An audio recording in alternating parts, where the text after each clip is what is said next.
Right. Hi, everyone. I've got 20 minutes to keep your attention. And I know it's very warm in here. There are fans up the front. If people want to sit near the fan, there is a really great fan up the front. I'm not just saying that. Anyway, thank you for coming. My name's Paul. I look after advertising for Uber across the EMEA marketplaces. And this is a bit of a regular event we come to because we've been coming here since we launched back in 22, 23. And each time we've done it, we've always come along and tried to give a little bit of fun into things. So I'm following the theme of not being less boring. Can I ask everyone in the room to stand up and open their Uber app, please? There's a benefit to this. Do not worry. We're not going to waste your time. As you can see, my rating is 4.77, which is below the national average. Sorry. And when I first started at Uber, it was about 4.6. So it's got slightly higher. But just because you work at Uber doesn't mean to say you actually get a better rating, because no one knows that. So what we're going to do is play a quick game. Can you find your rating on your Uber app, please? And then we'll do a very simple game. And there's prizes at the end of this just for a bit of fun. So we normally start in one way, but we're going to mix this up again. So if you have a rating of 5, can you sit down, please? Ooh, it's a few of you. If you've got a rating of 4.9 or higher, can you sit down, please? If you have a rating of 4.85 or higher, can you sit down, please? Good. You're like me. You're all in the middle here, right? This is good. 4.8 or higher, sit down, please. 4.85. Go on, they fell off the stage. That would be good. 4.85. 4.8. OK. 4.75 or higher. Oh, still a few of you standing. 4.7 and higher. OK, how many have we got left? Probably about 20 people. 4.65 or higher, you have to sit down. Right. The remainder, if you email me or contact me on LinkedIn, excluding any Uber people still standing, I will send you a gift. Thank you for being great Uber customers. And to everybody else, thank you for being great Uber customers. Thank you. So what we're going to do is talk about some work we've been doing about attention, because we think attention is a very important area. And we're actually not on the attention stage. We're talking about attention on the mainstream stage. And as we know, everyone knows this, we are inundated with advertising messages coming through us from various platforms, various devices, all the time. And that distraction happens, and it takes our eyes off everything that we see. So a lot of these ads naturally get ignored, because the very nature of the way we operate is that that's the way we work. But we thought, well, actually, at Uber, we've got something slightly different. Because you think about your Uber experience just now, or when you're in a car, or when you got Uber Eats, there are moments where you are engaged, because you want to be engaged. You want to think, oh, right, where is the driver going? What is the time it's going to arrive? What's the time the food's going to get here? So if you can see here, we have these 4 or 5 key points where consumers are looking at the app. They're rarely distracted by other things, and can see whatever is on the app in their sort of screen view. There is no the multitasking in that sense. So status, estimated time arrival, maps, all those types of things. And we've all done it. You've all sit in Uber, probably looking at the map going, oh, I was taking a different route. Everybody does that in London, we know. But also, when you're ordering a food, you're waiting for it to come because you want to go and do something when the food arrives. So that's important from our point of view. So we thought, well, that's our starting point. The other thing is that we understand our audience is very, very distinctive. It has a world view that is sort of evolved since the business has evolved. You've got to remember, Uber in the UK has only been running since 2012. So we started just before the Olympics in 2012 in London. But now you've got while we got demographics, of course we have demographics, we also think we have an audience which is shaped by a generational approach to convenience, value, and connection.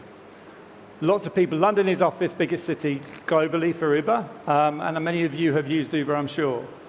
But it's all part of that convenience, value, and connection. And there's a lot of work we've done on this audience to understand what distinctive traits this audience has. And it's quite a broad base, because it's not just younger audiences. It's a wide range of people who use Uber consistently. And if you look at this data, and there's a lot more on our website, or the teams can help you on this, they are 27% more likely to prioritize real experiences versus passive consumption. So they want to go out and get there, do things. They have a very strong positive view of brands. They want to make them feel connected to others. So the approach brands take on our platform is really important. And they're more likely to embrace on-demand solutions. So not only what we do, but other people, other things like that. That fast delivery, that's quick opportunity that you can engage with fans. And we've done quite a lot of different things on this already. So we've gone from being just being a platform and selling various opportunities on that, which we'll talk about, but we've also done brand experiences. This one is with Squid Game in the US, where we created a Squid Game shuttle. Why anyone wants to get on a Squid Game shuttle, I have no idea, but they do. There's another one where we actually, for Formula One movie that launched this last week, we actually changed the app, or the car icon for the app there. And there's another one here where with Diageo we did some work where you can actually get some, as the Americans call it, carolers, as we would call it in the UK, carol singers. Carolers to come and entertain your friends. You can order that through the Uber app. So there's a lot of fun things that we think are important to our audience and our audience likes. So what we're trying to do is develop this. So we've got a strong audience that likes the engagement, and then we've got the platform itself in terms of what we can offer on the platform. Now, most of these ads are actually ones runs in the Rides app, but there are also extensive ads that run in the Eats app as well. First one is Lily Collins. This is Calvin Klein. We did a campaign where we targeted people going to Calvin Klein stores or in their vicinity. And obviously, if you're in an Uber going there, then you'd like to see this and then maybe hopefully purchase more. The next one is one with Audible, where we're using that attention again to encourage people to go, oh, let's download an Audible because I might be going traveling or I've got some time to do that. Amani is one that we do when we go to airports, and that's a add to wallet opportunity, so you can activate a point of sale activation. That's been very successful. And then Boots, at the end, this is a Boots summer campaign that's running at the moment, where you've got an opportunity to play a game and create an offer for yourself that benefits you. And the most important thing is we're always trying to do context and benefit to consumer, because that's what they want on our platform. And we're increasingly seeing advertisers buy into that, as you can see from these examples. So they're also, the one thing that I think is worth pointing out is that all of our ad experiences are integrated. They're native. They're not interruptive to the user experience. That is really important. We don't want to be in people's way. We want people to get to where they want to get. We want to get them the food they want to get. We want to provide an experience that works for advertisers and for the consumer. So that's our audience. But then we were thinking, right, well, what else can we do? How else can we make this more interesting and really understand how the users work with these ads? Now, the ads you've just seen, most of them have a viewable time of around 2 minutes. That's been very consistent since we launched 2.5 years ago, hasn't dropped away, which I was personally surprised by, because normally when new formats launch, you see a drop-off in time. So we went to our friends at Kantar, who are over on the attention stage, so please go and see them in the attention stage, and then said, look, we want to try and understand, out of this 2 minutes, what's the attentive time within the 2 minutes? Because all very well say it's viewable, but are people actually noticing it? So we put a bunch of, Lumen have these glasses that people wear that track the eyes. We put a bunch of people in Ubers with their eye tracking devices on looking at ads. And this is where it got very interesting, because the first thing that came out is that the ads drive 6.6% more attentive seconds than most online channels. We are second only to YouTube pre-roll. And with YouTube pre-roll, you have a benefit at the end. The benefit is you watch the advert and then you'll see some content. With us, there is no benefit. We're just adding it into the ecosystem. And as you can see, it drops down significantly for every other format there. So that was the first point. Very interesting. The next bit, but we need is the fact that you have to get attention, but then what do you do with it? And how do you make it work? So one of the things about attention is that what we worked out is around about we have about 6 attentive seconds.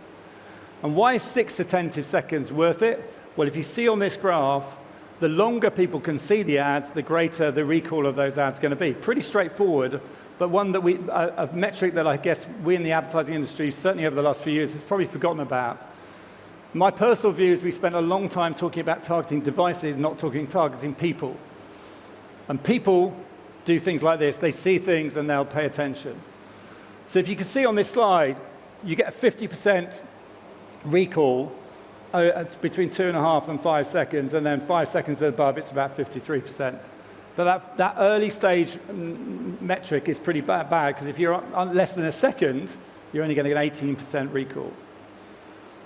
So that's the first thing. So it helps drive recall in a very, very effective way because we have that extra time.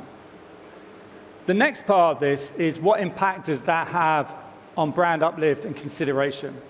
So we looked at both Uber Eats and Uber Rides. Now, there are two experiences here. They're slightly different. On Uber Rides, we've just shown you what those units look like, and many of you have seen them. If you come to Manifest and Uber, or you leave at Manifest and Uber, you will see one of our ads. And they work in a 3-section process according to each thing, but it's one advertiser per trip.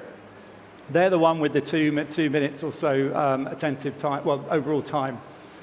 The other one is what we call on Uber Eats, which is post-checkout. So that is when you made an order on Uber Eats and you're waiting for the guy or girl to deliver that product.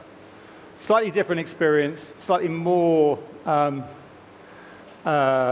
guess, different type of engagement than the one you see in the other one. But we looked at both, and both platforms had the same impact, slightly different on different ones. So the Uber one, the one in the middle, 31% brand consideration lift against the control because of the attentiveness. On Uber Eats, it's 18% increase. Overall, it's 27% increase. So this is, we think, the start of our journey on understanding attention on our platform, and we will continue to work with advertisers. And anyone who wants to talk to us about this, please do so, because there's more to come here. We think we're just scratching the surface of understanding the audience and understanding how that engagement is happening and what the impact of that engagement is onto key brand metrics.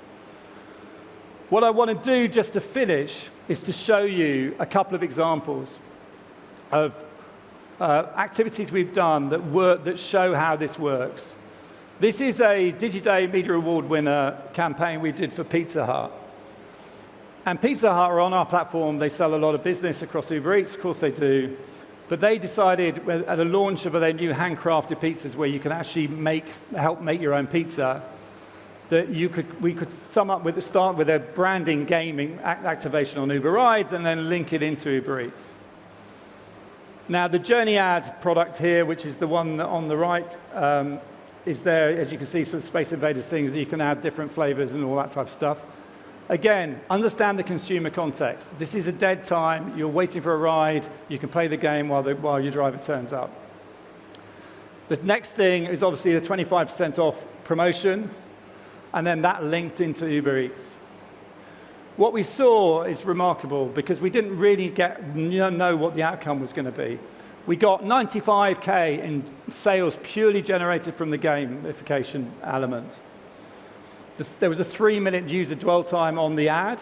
And more importantly, and particularly for brands like Pizza Hut, there was a 26% increase in new eaters, as in new people coming onto Pizza Hut. It's a very good example of context, using the attention properly, driving an outcome, because it's not just about brand lift and brand consideration, it's also about engagement and sales and how that works. The final one I want to show you is this one. And as we're just before lunch, I thought I could show you this one without you, because it's my last but one slide, so it's okay. So someone's ordering pad thai and wants to watch something punchy. So the idea in this one was we did this work targeting people who were ordering at a particular night when the boxing was on. And naturally, we do understand, for all the research we've done with our consumers, that once they've got a food delivery, they're going to go and do something. They're going to watch TV, they're going to watch streaming services, they're going to do something. And this captured really well. On this one, 500,000 exposed users, a 5.6% click rate. Those are very, very high engagement numbers because we're targeting very effectively to audiences at the right time and in the right place. So, those are some examples. We genuinely believe that attention is the next big opportunity for us as a platform, but also beyond this. And the other retail media, other commerce media companies are talking about this. I'm sure some of you will hear about that this week as well. The key thing is getting people to stay beyond the 3-second mark is really important, because that's going to impact your brand and your brand lift and everything else. Most recall is over in 2.5 seconds, and ad exposure can drive a 27% uplift in consideration. So we're really delighted to be here. This is, as I said, our 3rd year at MadFest. We're around the corner. The team are here if you would like to talk to them. But we think there's something really special about what we have with our platform and with our users. And we're hoping to keep understanding this as we go through for the next couple of years. So thank you for listening. I'll go from there.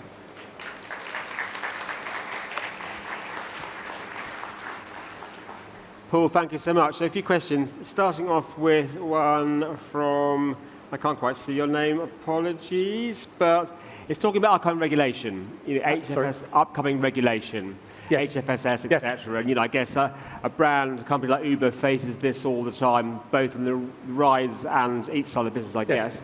So how do you manage the impact of regulation when it comes to advertising? It's critical that we manage it according to how the regulations are going to come through. So we're working with the industry and with our partners in terms of what we're allowed to do and what we won't be allowed to do. But we will be implementing from October the 1st, as is the general consensus on that.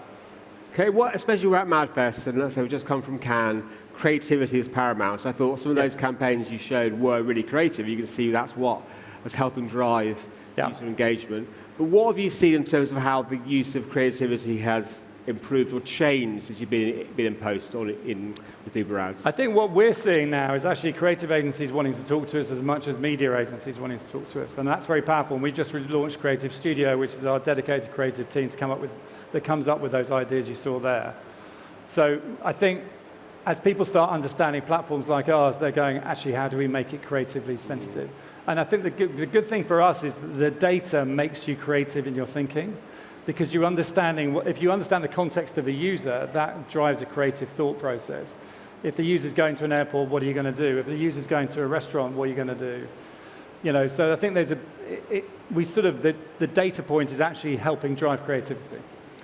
And what about, I guess the word omnichannel hasn't been mentioned yet. It will be, I'm sure. I know. But the journey is all, and I think what I've loved when you talk about some of as in the campaign with a brand that's served in duty free, when you arrive at the airport, and you know what people are going to do. You know from your data what I'm going to do on a Friday night. Let's talk about that. But, I mean, what have you seen in terms of, again, the rising understanding of the power of the journey for marketing? Yeah, I think we're getting more and more brands coming to us to say we wanted to capture people in a moment, as opposed to just capture people in a sort of spray and pray way, which maybe they've done before. And I think there's also recognition. I was with a CPG client recently who was talking about this understanding of that. You've got to really understand all your consumer touch points now, because it's a very different world to maybe the more traditional funnel.